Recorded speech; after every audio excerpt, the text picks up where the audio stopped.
Bonjour à tous. Alors, des nouvelles des Médaka. Après, je crois que ça fait une quinzaine de jours qu'ils sont là. Bah, écoutez, tout va bien. On peut le voir là. Ils sont là. Pas de perte. Toujours mon petit groupe de 10. Malgré tout, on va opérer quelques changements. Parce que je voudrais les reproduire. Et pour les reproduire, il y a quelques petites choses à faire. J'ai fabriqué une mop en laine acrylique, comme pour l'Ikili. Je ne sais pas si vous connaissez le principe. Voilà. Une espèce de touffe de filament de laine où la femelle vient déposer ses œufs dedans. Voilà, ça donne ça. C'est ce qu'on fait pour les kili, les poissons kili. Mais voilà, j'ai fait ça depuis, je crois que je l'ai mis déjà la semaine dernière. Et j'observe un petit peu tout à chaque fois que je viens et je ne vois pas vraiment d'œufs dedans. Il y a une autre façon de faire des mops, spécialement pour les Médaka. J'ai vu plusieurs tutos sur YouTube. Et donc c'est ce qu'on va faire, hein. Je vais en fabriquer. J'ai acheté ce qu'il faut, je vais vous montrer tout à l'heure. On va leur faire aussi un nouveau bassin. Je vais les transférer, je vais les récupérer, les transférer dans un autre bac avec moins d'eau, moins profond et surtout moins de plantes, moins d'éléments où on mettra juste les mops. Je vais mettre deux plantes, des papyrus. J'ai deux pieds de papyrus que j'ai acheté, qu'on va rempoter. Et, mais sinon en éléments flottants, il n'y aura que les mops en espérant pouvoir récupérer tous les œufs que les femelles vont pondre. Et en espérant donc pouvoir multiplier, pouvoir reproduire au plus vite ces poissons. Il faut savoir que c'est des poissons qui mangent leur progéniture. C'est des poissons qui mangent leurs petits. Donc clairement il faut séparer les œufs et les alevins des adultes. Et donc voilà, c'est pour ça que j'ai décidé de les transférer dans un autre bac avec des mops spéciales Médaka. Allez, on y va.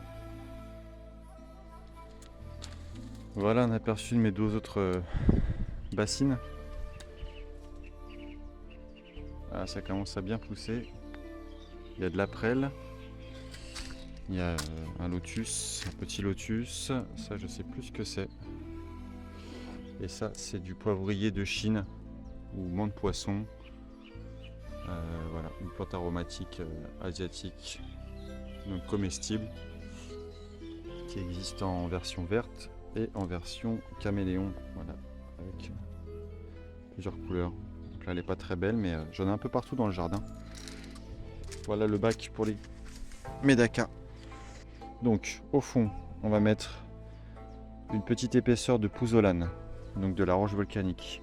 On va rempoter ces deux pieds de papyrus. C'est deux variétés différentes de papyrus. Donc on va les rempoter dans des pots en terre cuite qu'on placera à l'intérieur. Et on va fabriquer des mops et ce sera déjà pas mal. Là c'est un autre endroit du jardin, là sur cette petite terrasse qui va rester à l'ombre. Parce que l'autre côté, à côté du poubellarium, ça aurait fait plus joli, mais j'ai le soleil qui tape. Et en ce moment on a vraiment des températures un peu hautes. Donc j'ai peur que même avec le peu de soleil qui puisse avoir dessus, que la température de l'eau monte vraiment trop haute et que les poissons ne supportent pas. Donc là ça va rester complètement à l'ombre. Alors j'ai pas de trépied, j'ai commandé un trépied pour pouvoir poser le téléphone, mais je l'ai pas reçu. Je vais pas pouvoir me filmer pendant que je réalise le bac, donc je vais vous montrer étape par étape.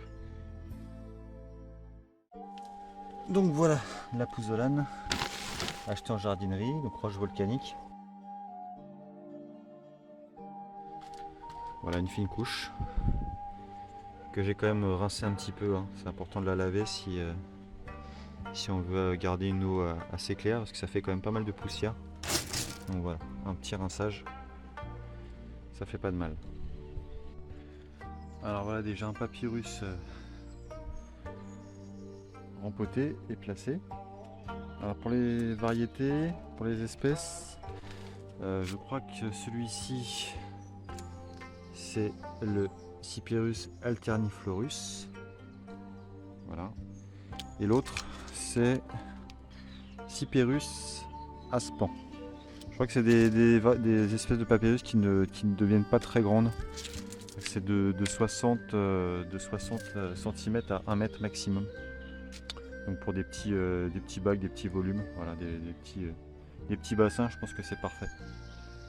Donc voilà, tous les éléments sont en place. On a bien nos 2 pieds de papyrus. Et maintenant on va remplir. Alors je vais remplir avec de l'eau du récupérateur d'eau, de l'eau de pluie, qui est déjà un peu vieilli, qui est déjà un peu rodé, pour éviter d'avoir un pic de nitrite qui pourrait être nuisible pour les poissons. Et une fois rempli, on ira chercher les poissons et on les mettra. Donc voilà, c'est rempli. Par contre c'est très trouble, hein, malgré le fait que j'ai lavé la pouzzolane. On a quand même une eau un peu rouge, donc c'est pas grave, on va attendre que ça décante. Et en attendant, on va aller pêcher les poissons, on va les récupérer et on va aller fabriquer les mops.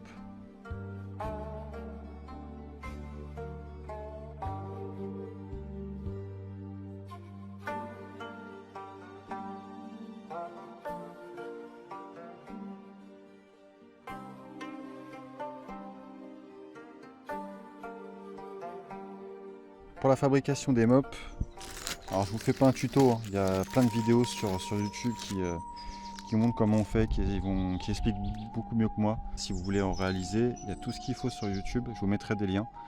Mais en tout cas voilà, ça vous le trouvez facilement en magasin. Voilà, c'est des éponges à récurer, multi-usage. Ça vaut même pas 1 euro, là je crois qu'il y en a 4 en tout. Et voilà, j'ai commencé à en découper une. Je vais l'enrouler et le seul problème c'est que je n'ai pas de frites en mousse pour pouvoir les faire flotter. Il va falloir que je trouve autre chose, un autre matériau pour pouvoir attacher la mop et la faire flotter à la surface. Je vais regarder ce que j'ai dans mon garage et voilà, on va trouver une astuce.